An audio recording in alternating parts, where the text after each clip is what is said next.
একজন মানুষ আছেন যিনি রাজনীতি করেন পদ পদবীর জন্য নয়, করেন ভালোবাসা থেকে, ত্যাগ থেকে, বিশ্বাস থেকে।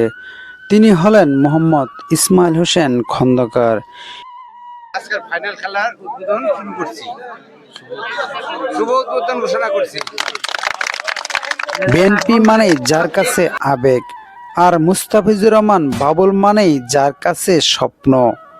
দলের জন্য তিনি শুধু সময় দেননি, দিয়েছেন নিজের ঘামঝারা উপার্জন, নিজের পকেটে টাকা খরচ করেছেন নির্দ্বিধায়।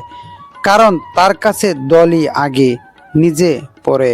দিনরাত নেতাকর্মীদের পাশে থেকে দিক নির্দেশনা দিয়ে গেছেন নিরলসভাবে। হাল ছাড়েনি কখনো, ভেঙে পড়েনি কোনো বাধায়। প্রায় 25 বছরের বেশি সময় ধরে একটাই লক্ষ্য বুকে নিয়ে অপেক্ষা করে চলেছেন মুস্তাফিজুর রহমান বাবুল ভাইকে জাতীয় সংসদে এমপি হিসেবে দেখতে।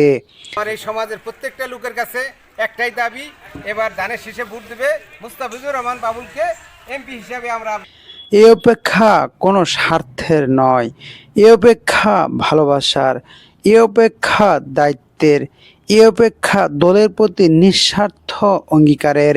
ইসমাইল হোসেন খন্দকার প্রমাণ করেছেন নেতা মানে শুধু মাইক আর মঞ্চ নয়, নেতা মানে ত্যাগ, ধৈর্য আর নিঃস্বার্থ লড়াই। আজকের রাজনীতিতে এমন মানুষ খুব কমই দেখা যায়, যারা জীবনের চেয়ে দলকে বড় করে ভাবেন।